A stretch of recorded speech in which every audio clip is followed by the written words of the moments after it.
Welcome. As philosophers, we're always grappling with these big questions, right? Like, what is law? What makes something morally right or wrong? What are our obligations to each other and to society? Exactly. These are the core issues. And today, we're going deep, really deep, into a tradition that's been wrestling with these questions for centuries. Natural law theory. And we're going to be using a fantastic resource for this, the Stanford Encyclopedia of Philosophy entry on natural law theories. Perfect for us, philosophy nerds. So what's the mission here? Well, we want to unpack the heart of natural law theory, especially how it applies to the philosophy of law. We'll explore how it relates to the actual laws we see in the world, positive law, and tackle those age-old questions about justice and why we feel bound by rules. This is going to be a structured exploration, but we're going to make it a conversation, a journey through ideas. Exactly. And don't worry, we know this stuff can get complicated. We'll be your guides, making sure you don't get lost in the jargon. Okay, so let's get philosophical. When we talk about natural law theory, specifically as it relates to law, what are we really talking about? How do we define it? Right, so the Stanford Encyclopedia entry makes a crucial point right off the bat.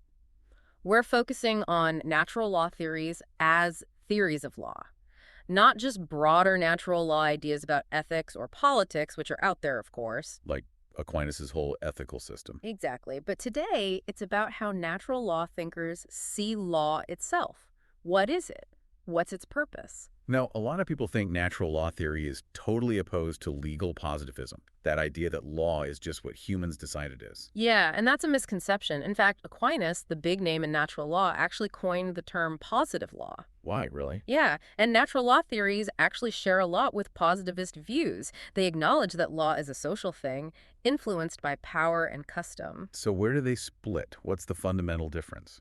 It boils down to whether natural law itself exists. Positivists say no, law is solely a product of will. Natural law theorists say yes, there are these principles of reason and morality that inform and shape what law should be. So it's like there's this extra layer, this grounding in something beyond just human decisions. Exactly. They see positive law having this dual character. It's a social fact, something we can observe, but it's also supposed to be a set of reasons for us to act in certain ways. Okay, I'm starting to see the distinction, but what about that famous line, unjust laws are not laws? That sounds like a pretty direct attack on positivism. Well, it's more nuanced than that, especially for a philosopher. It's not denying that an unjust rule might be on the books, officially part of the system. So it's not just saying this bad law doesn't exist. Right. The point is that a law, to truly be law, has to give us good reasons to follow it. If it's deeply unjust, it fails in that. It's deficient as law. Like it's missing something essential to what law should be. Exactly. And the entry points out much of the positivist critique loses its force because natural law theory already recognizes law as a social reality. It's not just some idealistic moral fantasy. Interesting. So it's not about whether an unjust law exists, but whether it can truly claim to be law in a full sense. Exactly. And Orego, who's mentioned in the entry, makes a fascinating observation. He says even mainstream legal theories today, even if they don't call themselves natural law, often rely on natural law ideas in practice. Like the idea that law creates reasons for action, or that those reasons can be overridden by serious injustice. So it's sneaking in there even though they don't always admit it. Yeah, it's like they're using natural law concepts without necessarily having that whole philosophical foundation in place. So if we had to nail down the central question that natural law theory tries to answer, what would it be? It's this. How does law, whether it's a statute, a judicial decision, or a custom, give us good reasons to act according to it? How does it go from just being a thing in the world to having authority over us, especially for rational people? That's the core of the puzzle, right? Yeah. How does legal validity become something that binds us? Right. And natural law theorists stress the importance of what they call law's source-based character, meaning where it comes from matters. If it's properly enacted by a legislature, for example, that gives it a certain weight. It's like a pedigree, a lineage that gives it legitimacy. Yeah, and they argue that this is essential for law to work, to promote the common good, to protect rights, to have integrity. But there's also this awareness within natural law theory that law can be misused, right? That it can become a tool for bad things. Absolutely. That's always been a core concern. It's the flip side of the coin. They see law as a necessary tool, but one that can be twisted if moral principles aren't followed. It's like a remedy for both anarchy and tyranny. Because tyranny is often just lawlessness dressed up as law. Precisely. Now let's get into the word natural itself. For philosophers, this word is loaded. What does it really mean in this context? Well, the entry is pretty clear on this. In natural law theory, natural basically means rational. It's about what's in accordance with reason. Aquinas emphasizes this a lot. It's not just some vague appeal to nature, like, oh, the birds do it, so it must be natural. No, it's much more rigorous than that. It's about principles we can grasp and justify through careful thinking, through practical reason. And this isn't just wordplay, right? There's a deeper reason for this connection between natural and rational. Absolutely. Aquinas has this whole methodological framework. It links a thing's nature to its capacities, to how those capacities can be realized, and then to the good things those realizations aim at. And all of this is guided by practical reasons. So it's grounded in a whole understanding of how we know things, how we act, what's good for us. Exactly. But even though it's based on reason, does factual knowledge play a role in natural law theory? For sure. It's not like they're ignoring the world around us. For instance, we know that humans have the capacity to learn, and from that we can infer that pursuing knowledge is good, or we observe human vulnerabilities and needs, and that informs our moral principles about helping others. It's like the facts on the ground help us understand what's reasonable, what's morally right. Yeah, and they also give us a basis for specific institutions. Like the fact that resources are scarce helps justify the need for property rights in a just society. So it's reason and experience working together. Exactly. Now, let's shift gears a bit and talk about political authority and the rule of law. What's the natural law take on these big philosophical ideas? Well, they argue that political communities arise naturally, you could say, from basic moral and practical principles. We need to cooperate, to flourish, to protect ourselves, to achieve common goals. So it's not just some random social contract we invented, but something more fundamental to being human. Right. And government, they say, is the normal way to make those specific rules and regulations, what they call determinations, that put those general moral principles into practice. Okay, so the government's role is to take those big, abstract ideas and make some concrete, livable rules. Precisely. And this leads to that whole idea of the rule of law, not of men, right? Absolutely. They see this as the ideal. Why? What's the philosophical justification for that? They draw a lot from Aristotle on this. He argued that laws, being based on reason, are less prone to bias and corruption than individual rulers. He warned against tyranny, that danger when one person has unchecked power.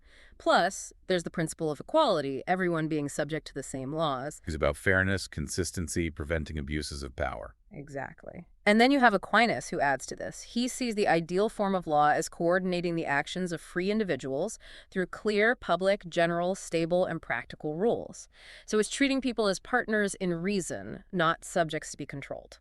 I see. And how does Fuller's work on the rule of law fit into this tradition? The entry points out that Fuller's 8 principles of the rule of law are really a modern take on ideas that go back to Aquinas.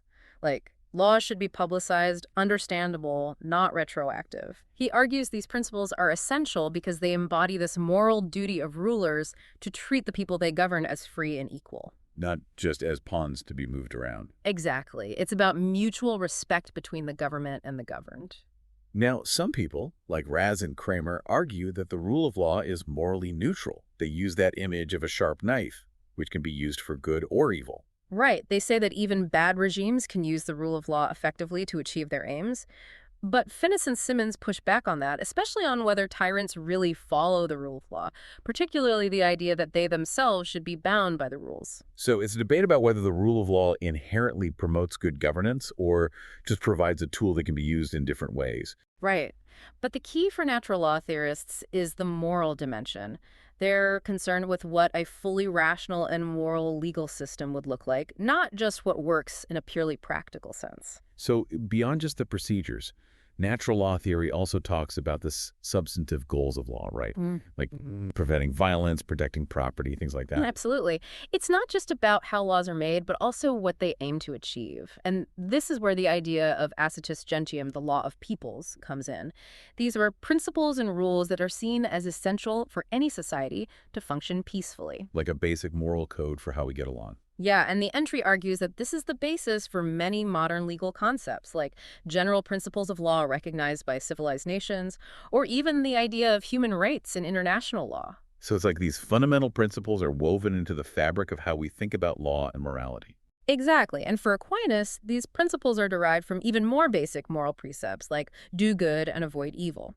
In common law, there's a similar distinction between mala in se, things that are wrong in themselves, like murder, and mala prohibita, things that are wrong because they're prohibited, like parking violations. Okay, I'm seeing the connections here. Yeah. But what about purely positive law, the specific rules that governments create? How does natural law theory justify their authority over us? Well, they use this concept called determinatio, which means determination or specification. They say that positive law gets its legal status from being properly enacted, but it also carries this moral obligation, a presumptive one, for those subject to it. So just because a law is on the books, that doesn't automatically make it morally right. Right. Aquinas argued that ideally those positive laws should be rooted in natural law principles, but even if they are, their legal force comes from being part of the system. Okay, I'm a little fuzzy on determinatio. The entry uses this analogy of a maternity hospital. Can you explain that? Sure, so the need for a safe place to give birth. That's a basic good, a principle.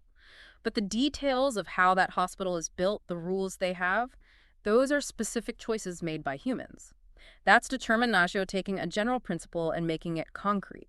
So it's like filling in the blanks, the specifics of how to achieve that good. Exactly. And lawmakers have some freedom in doing that, but it should be guided by reason, aiming toward that good. So when they make a law, it creates a reason for us to act a certain way.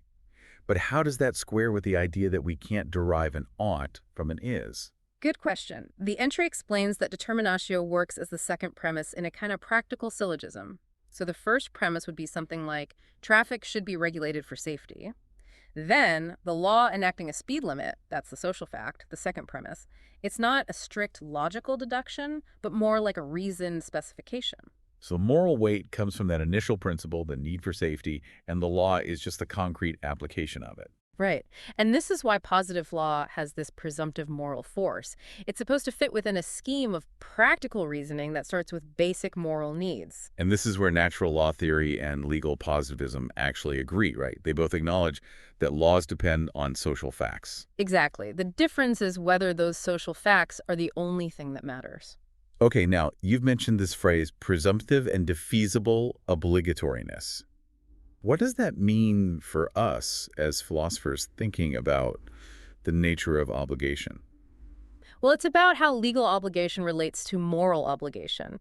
Contemporary legal theorists like Raz and Hart have talked about how legal authority gives us these exclusionary or preemptive reasons for action. Meaning they override our other reasons. Yeah, to a certain extent. When a legitimate authority tells us to do something, we're supposed to treat that as a reason that replaces some of our existing reasons. Just because they have that authority within the system. Right. And this content independence, the idea that we follow the law regardless of whether we personally agree with it, that's what creates this presumptive obligation. So we're obligated to obey even if we don't like this specific law. Well, there's a presumption that we should, but it's defeasible, meaning it can be overridden. If the law goes against really fundamental human needs, goods, or principles, then that obligation can be defeated. So it's not absolute. There are limits. Exactly. And those limits are where that natural law framework comes in, providing the basis for those moral considerations. So we have this tension. We need laws to be generally effective, which means they need to have this presumptive authority. But that authority isn't unlimited. It can be overridden by more fundamental moral concerns. Precisely. Now, let's talk about this idea that human persons are the point of law. That seems like a really important philosophical concept. Absolutely. Natural law theory says that people aren't just subjects of law, creations of the system. They're the reason law exists in the first place. The entry draws this connection between ancient Greek and Roman philosophy and modern human rights. Like the Universal Declaration of Human Rights, it traces that back to Roman ideas about natural freedom and equality. So law isn't just this abstract system floating above us. It's grounded in our humanity. Right. Roman law even had this concept of the final causa of law, the ultimate purpose, and they said it was the human persons for whose sake law is made. This contrasts with some older positivist views, like Kelson's, which basically said that person was just a legal category, not something with inherent value. So it's a shift from seeing people as subjects of law to seeing law as serving the well-being of people. Exactly. And Finnis, who's mentioned in the entry, argues that recognizing the equal dignity of all people is crucial for a rational understanding of law. It's not about privileging a particular biological species, but about affirming that persons, beings with reason, have inherent rights. So we're not just objects to be regulated. We're the reason for the whole system. Exactly. Okay, let's tackle the big one, the most famous and maybe most misunderstood claim of natural law theory. Lex injusta, non est lex. An unjust law is not law. Does this mean they're saying that a bad law simply isn't a law at all? Well, it depends on what you mean by is not a law. The entry says it depends on the context. Sometimes it means that a law, even if it's officially valid, lacks the moral authority to demand our obedience. Like we might have a moral right to resist it. Right, but other times it's more about the nature of law itself. If law is supposed to be about justice, then a deeply unjust law fails to be law in a fundamental way. So it's like saying a square circle isn't a circle. It might have some features of a circle, but it's missing something essential. Exactly. The entry draws parallels with other phrases like, an invalid argument is no argument. We're not denying that a bad argument exists, but we're saying it fails to meet the criteria of a good argument. So an unjust law might be a law in a formal sense, but it's defective. It's missing the moral core that makes it truly law. Right. And Aquinas actually used more nuanced language than that slogan. He would say things like unjust law is not straightforwardly law, or it's a perversion of law. Yeah. He recognized the complexities. So he was more careful with his wording. But even he used similar shorthand phrases for other ideas, like saying unjust judgment is no judgment. Right. So maybe it's a way of emphasizing the point, even if it needs more explanation. Now, Hart criticized that slogan, saying it discourages people from engaging in moral critique of the law. Yeah, but the entry argues that's actually backward. The very idea that an unjust law isn't fully law relies on moral judgment. You have to evaluate whether it meets those standards of justice that natural law theory says are inherent in law itself. So it's not shutting down moral critique, it's actually inviting it. Exactly. What about those who say that even unjust laws must be obeyed for the sake of order and certainty? Right, some philosophers, even some drawing on natural law ideas, emphasize that. They worry about chaos if everyone gets to decide which laws to follow.